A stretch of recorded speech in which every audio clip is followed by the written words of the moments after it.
Welcome to Black Girl in CLE, the podcast.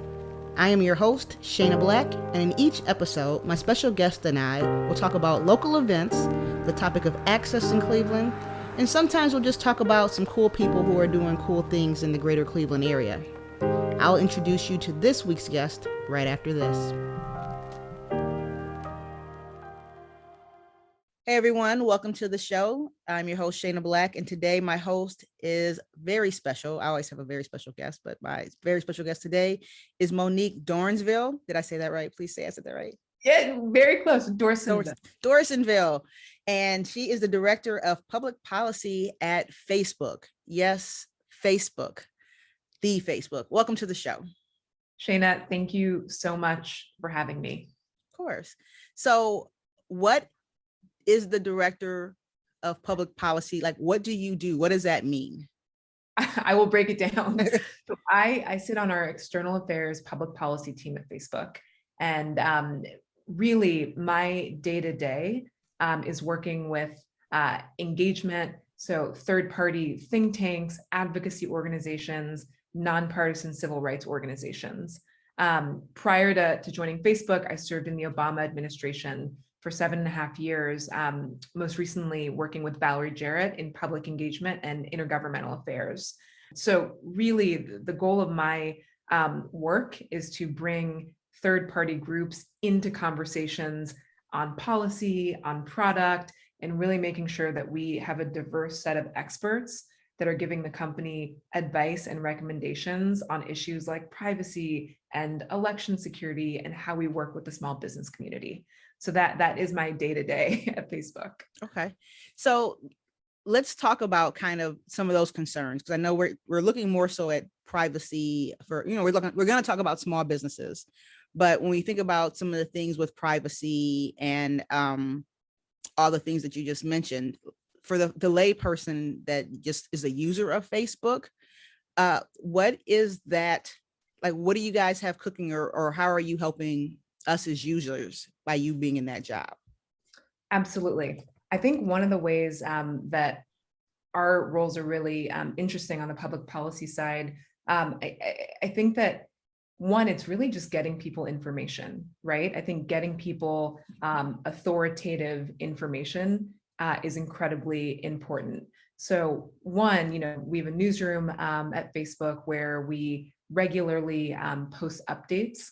Our last privacy progress update was in mid-April by our chief privacy officer.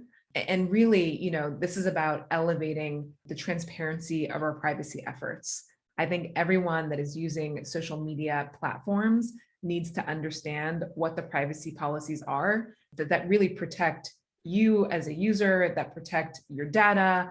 It's important to know those tools and controls just so you can make the most informed decisions as you're navigating the web.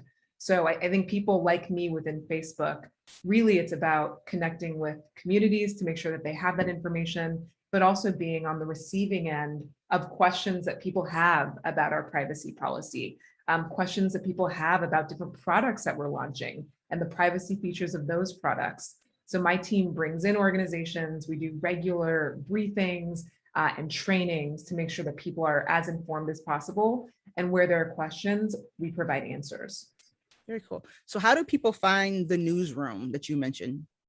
Yeah, absolutely. The website for the newsroom is about.fb.com/news. You can also just Google Facebook newsroom and it'll be the first thing that comes up.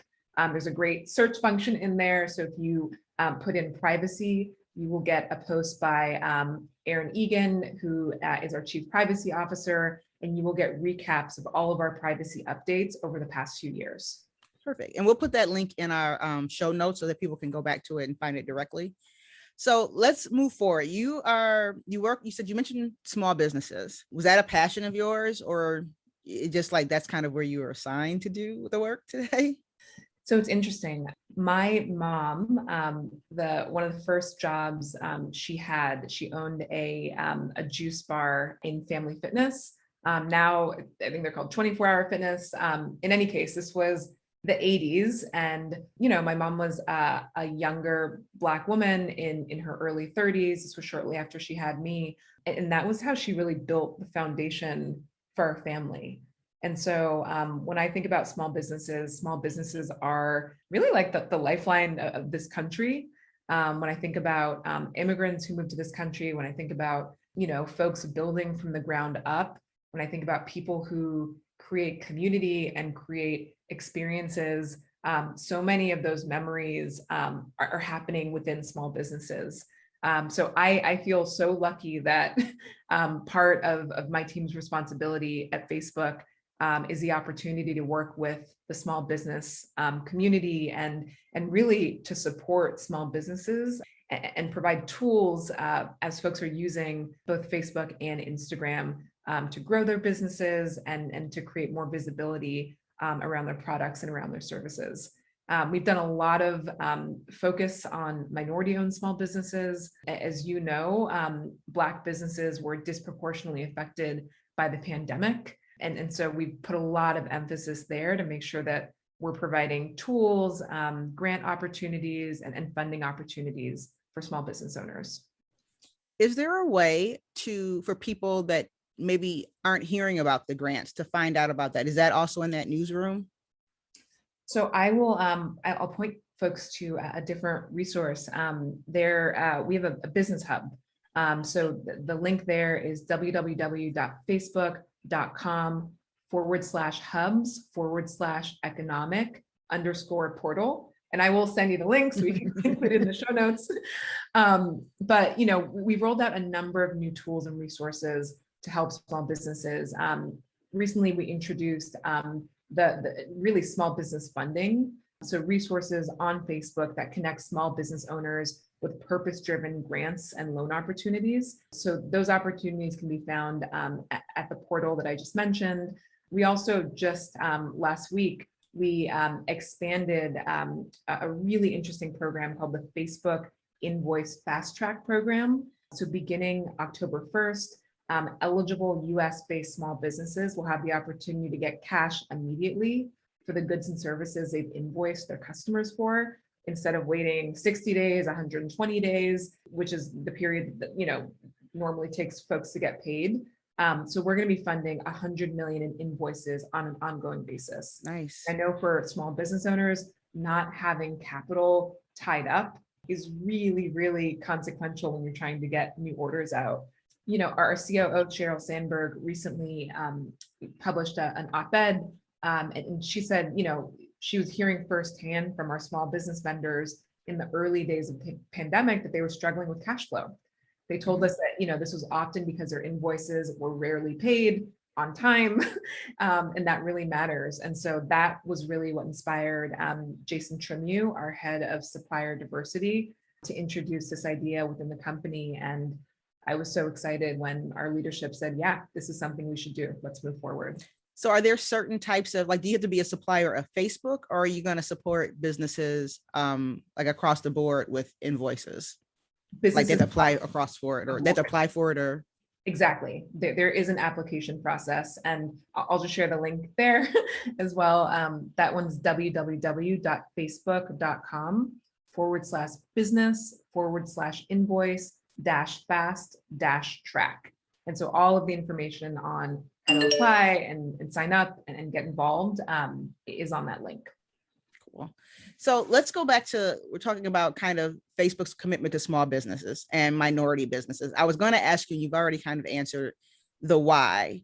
And, is it a temporary, while we're still dealing with COVID commitment, or is this going to be something that Facebook wants to ingrain into business practice?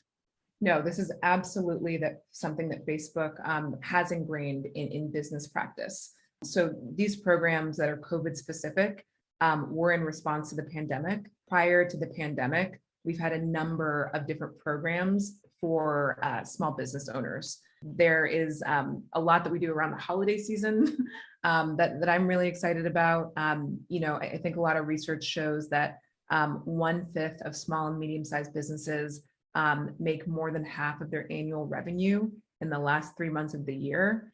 So we know that, a little support can go a long way.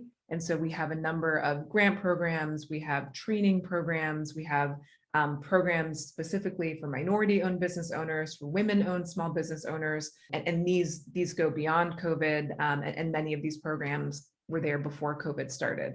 So this is something that is really in the fabric and the DNA of the company. There's a lot of research that we, have really looked at as we're thinking through, what are the ways that we're able to best support small businesses on our platform. And so everything we do, we try and tailor it to make sure that people can thrive both on Facebook and Instagram. Let me just take a step back. Like, you were connected with me or introduced to me, and it was, we want to talk about Facebook in Cleveland, how they're supporting. Why Cleveland? Like, I know what's great about Cleveland, but why do you or Facebook, are you saying like Cleveland is a great place to really make sure that our message is heard? I think it's a great question. I actually had the opportunity to spend some time in Cleveland during the pandemic for the first time. I love Cleveland, would love to come back to Cleveland. I will, and I will reach out. Next time I'm there, I will reach out.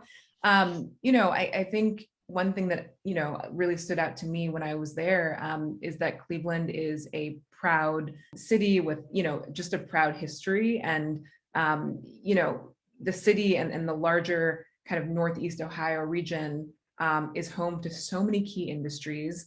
I'm from California originally, but being in Cleveland, like the things that I saw were manufacturing, aerospace, the IT space. I think it's really a region that, is really home to so many skilled and talented folks in the national workforce, right? I think those industries are thriving in Cleveland. I know it's, one of the #1 employment hubs in Ohio.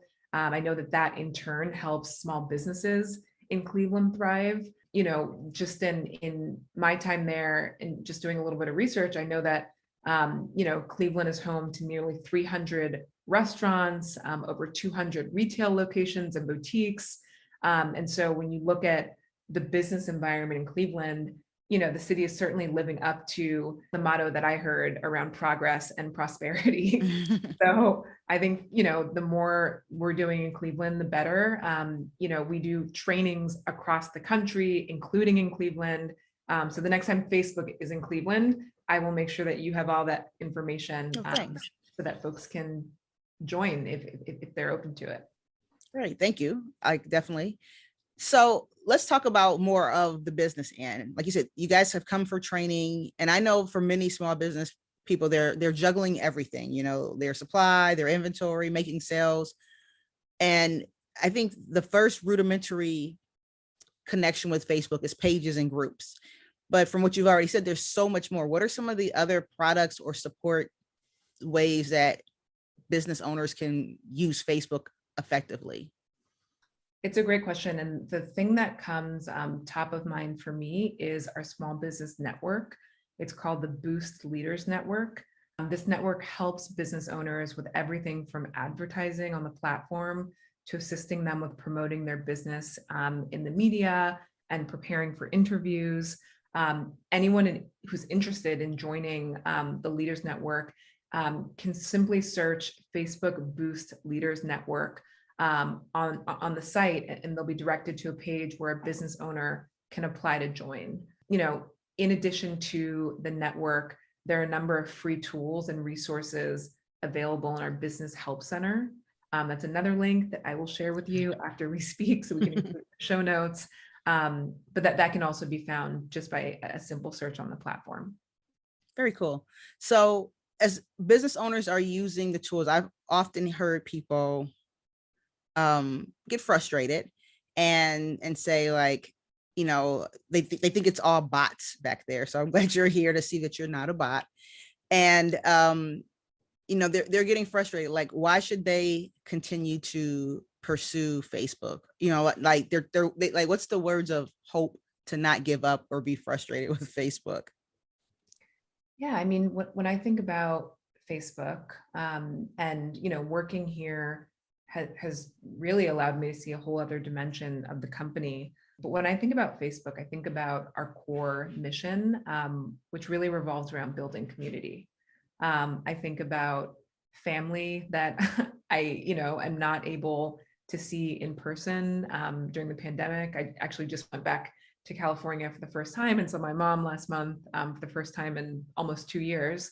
But when I think about Facebook and our platform, I think about the ability to stay connected to people you love. I think about businesses being able to stay connected to people in their community, who may be using their products and services. I think there's a really unique way to really make sure that, if you're running a small business, even if it's extremely niche, you're reaching the people who really want that service.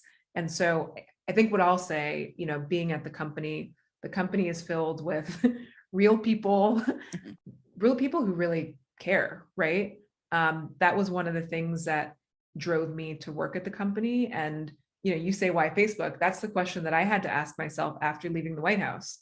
Why Facebook, right? And the process that I went through was one, being drawn to the mission, two, just the scope and the scale of the company, being able to work on a global scale, being able to tackle issues that cross borders, I thought was really important. And then, the third thing, I think there's so many interesting questions in the tech space that still need to be answered, right? In the US, I think folks are looking at, what regulation looks like in the tech space. And I think these are all really important questions that, the tech sector needs to answer, but also governments need to answer, and civil society, plays a role in shaping that and really making sure that folks know what that looks like. And so I think users of the platform have a really unique voice in that conversation. And so I would encourage people, not only to continue engaging with the platform, but also to engage in these conversations that they're really passionate about, that really affect society at large.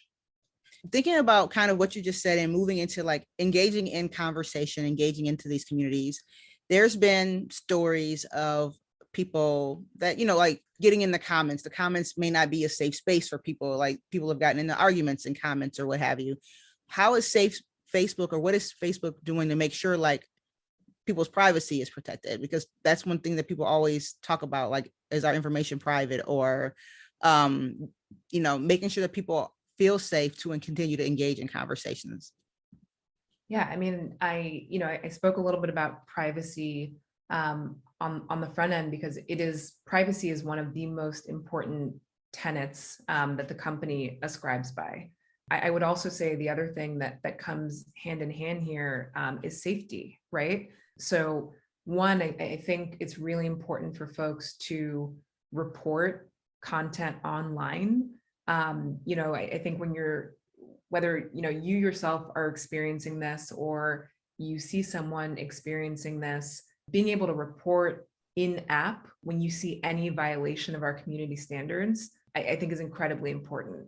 So, we have a community standard that focuses on bullying and harassment.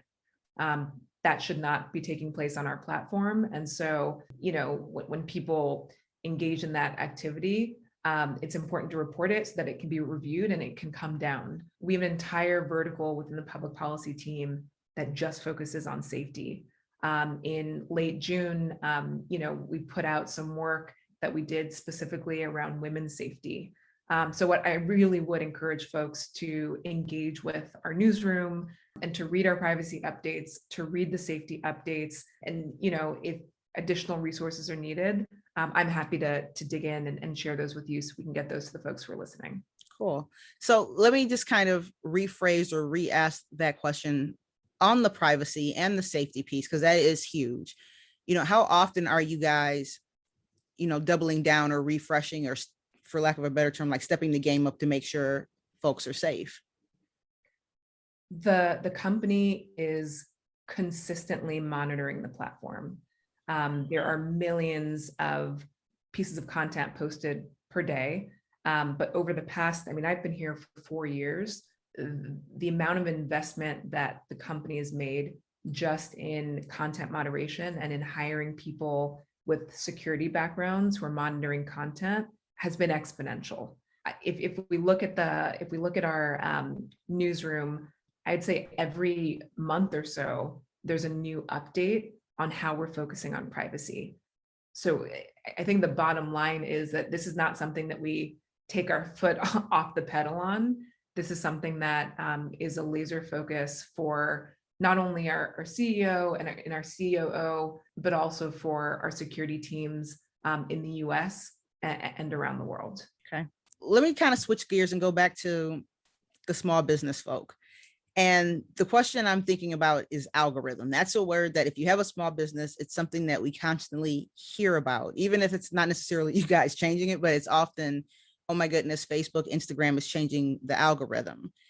Can you talk a little bit about that, or like, why are you guys making changes? So, I've heard somewhere that you guys are moving away from news, like political news. Like, is that an algorithm change, and does that affect people? Like, how are these decisions being made? I think it's a great question.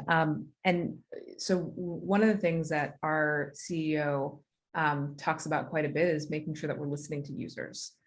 So the change that you're referencing, what we were hearing from users is that people wanted less and less political content in their newsfeed, and they wanted to hear more from family and friends.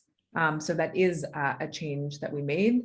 And our leadership thought it was important to make sure that users were seeing what was important to them in their newsfeed. When you think about how folks experience Facebook, I think a lot of people think about newsfeed first. So really, the newsfeed is essentially Facebook's front page, personalized to you. So the vertical display of text, the images, and videos that you scroll down once you open the app on your phone or log into the platform on a computer. When I think about the algorithm, the average person has thousands of posts they potentially could see at any given time.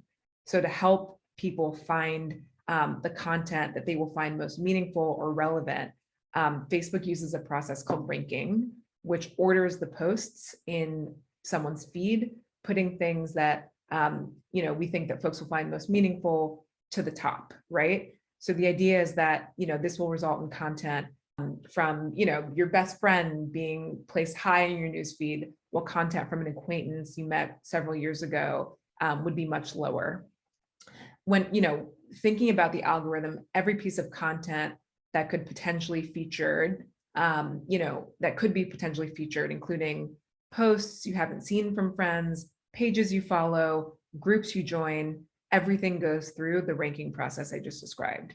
So thousands of signals are assessed for these posts, like who posted it, whether there's a photo in the post, whether there's a video or a link, how popular it is on the platform, the type of device people are using. From there, the algorithm uses the signals to predict how likely it will be to be relevant. And, the goal is to make sure that people are seeing what they want to see and not, not content that is irrelevant to them. So for business owners, since we're talking about the business side, does that impact if a business is selling a t-shirt and they just post it on their page? Because it's not friends and family.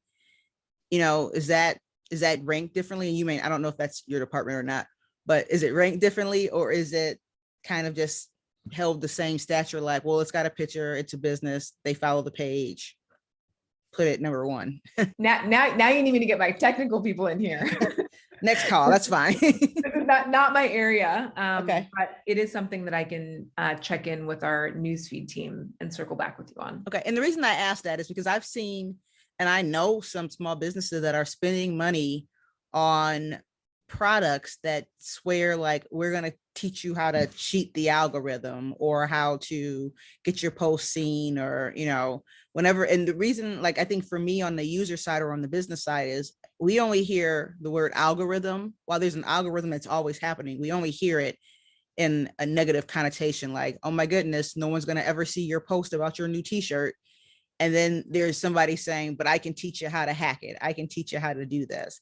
And so Since you're here, is that something we need to be spending money on? Like, do I need to take a course in how to get my post about my t-shirt on Facebook?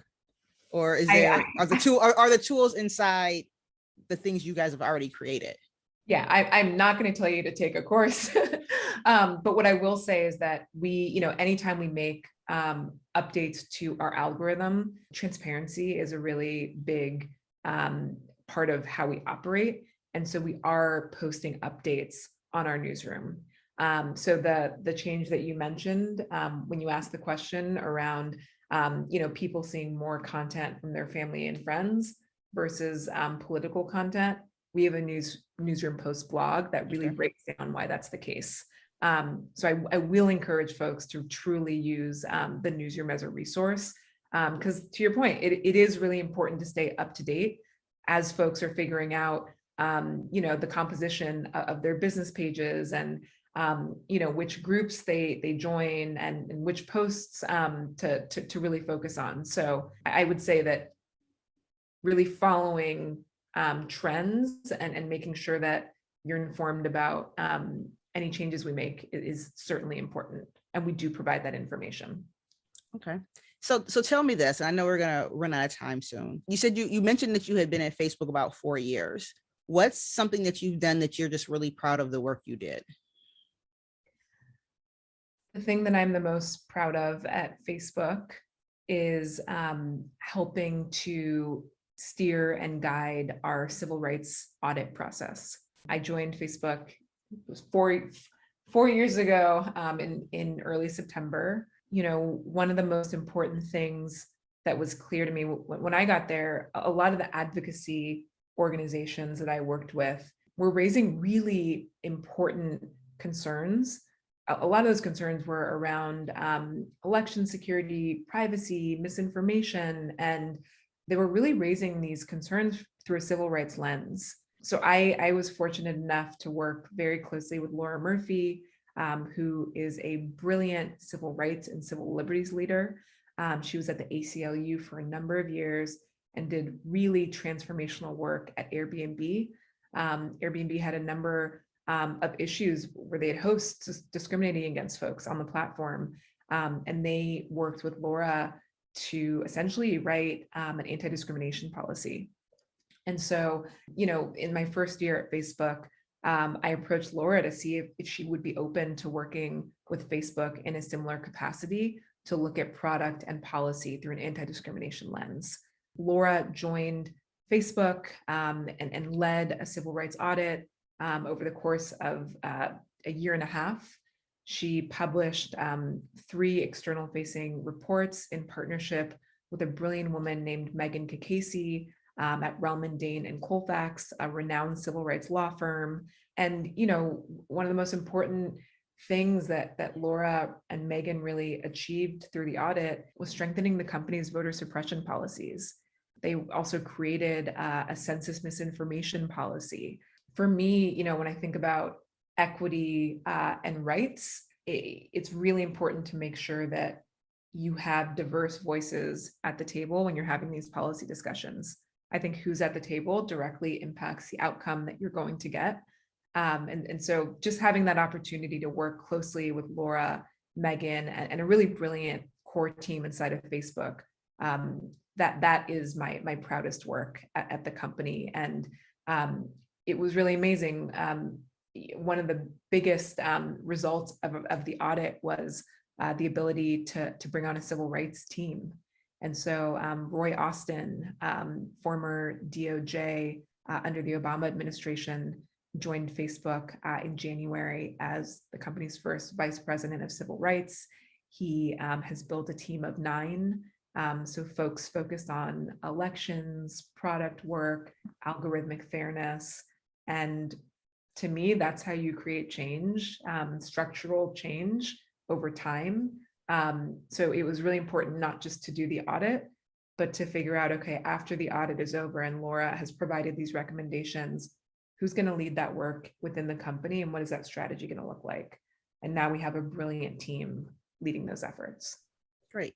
So I heard you say product. Like, what are some, to some people, Facebook is the product.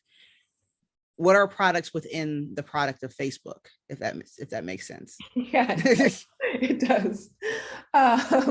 So when we talk about product at Facebook, yeah, interesting word, because every update to a product is also called a product. But products that I think of, Oculus, so our VR glasses, are a Facebook product. We recently launched Ray-Ban sunglasses that will take photos, and you can use them for video footage. That is another product. That sounds cool. Within Facebook. Yeah, that was launched just in the last 2 weeks. So those are two examples of products separate from Facebook as a platform. Okay, so they're actual physical products. They are. Facebook are now moving into. Okay. Exactly. Another one is Facebook has a portal. So it is you can essentially use it to video chat with folks anywhere around the country, around the world. We use that in our day-to-day work. It's great for team meetings. It's great for grandchildren to catch up with grandparents. You can also watch, videos on the portal, and you can view content. So that's another example of one of the products that we have. Okay. Thank you for that. Thank you for clarifying that. So final question. What do you hope your legacy or outstanding work is going to be from Facebook? So you've had you've already had your good day and your great moment in the civil rights unit that's coming in. When it's time to move on or retire or next steps, what do you want to be like? Hey, this is what I did. This was the great work I did at Facebook. When I think about the great work at the company, when I project myself forward, and I look back, it's really about access and opportunity. One of the things that my boss, Valerie Jarrett, used to say at the White House was that our team was like the front door to the White House. When I look back after my time at Facebook, I would like my team within external affairs to play a very similar role. Our team works with third-party advocacy organizations, think tanks, grassroots leaders across the country and across constituencies. And, one of the things that you said at the top of the call was a lot of folks are mystified by Facebook. People feel like there's this curtain. I'd like that curtain to be pulled back. I want people to know that there are passionate, smart people within the company who care deeply about equity and who are thinking about how to build new products and put in place new policies from an anti-discrimination lens, thinking through those checks and balances on the front end, right? I think, a lot of things that people read in the news are after the fact. You read about it when something goes wrong. Right. I want to be in a position where my team, working alongside the civil rights team and other teams at the company, are really putting in processes to make sure that we're catching these things on the front end. So when I look back on my legacy, it's really about my team, and it's about access, it's about opportunity, and it's about us using our roles at the company to open doors, to shove a doorstop in there and to keep them open, so that more small businesses, more advocacy organizations, more community-based organizations can really use the tools at the company to further their missions. Okay. So before I let you go, is there anything that you wish that I had asked you or brought up? Because I know that there's so much that we can have this conversation about small businesses, and I'm still wondering what are small businesses going to say after this? I'm trying to anticipate the follow-up call. Is there anything that you wish or that you want small businesses to know in regards to Facebook or your work? The one thing that I would say, I think one thing that I think about, and I think a lot of small businesses think about this as well, is just discoverability on the platform. How do people find me on the platform? Mm-hmm. Black entrepreneurs, small businesses, and local shops can now identify their page as a Black or minority-owned business on Facebook. So anyone who wants to support them can easily do so. the best way to find Black-owned businesses is in the businesses nearby tool, where you can browse and really click through folks who've self-designated. So if there's one thing I want folks to know is that, if you want folks to know that you are a minority-owned business, and I think many folks are proud and, are kind of screaming this from the rooftops, there is a way to self-designate to kind of up that discoverability. The only other thing would be all of the great tools. I hope that folks spend time in the business portal. We've got a Facebook Blueprint program that specifically is working with Black students. So there's 100,000 scholarships in that program. I'll share that link as well. But yeah, I think I just want folks to know that there are a number of resources and teams and verticals within the company dedicated to make sure that minority-owned businesses thrive on the platform. That's awesome. So please feel free to come back as you guys are developing more tools or, opportunities for folks, because I think sometimes, it gets lost. And so even just talking to you today, I'm like, oh, wow. Or I've heard of Blueprint, like I think the last time you guys were in Cleveland, but never came back to it because, life gets busy and people just kind of forget. So, you're always welcome to come back, visit, and chat and let us know what's happening at Facebook. So today, everyone, my guest is Monique Dorsainvil. Did I say that right? Almost. No. Dorsainvil. Monique Dorsainvil, Director of Public Policy at Facebook. Thank you so much for your time today and being on the show. And please, again, feel free to come back at any time. If you'll have me back, I will be there. Okay. Thank you so much for this amazing conversation. Everyone, thanks for listening.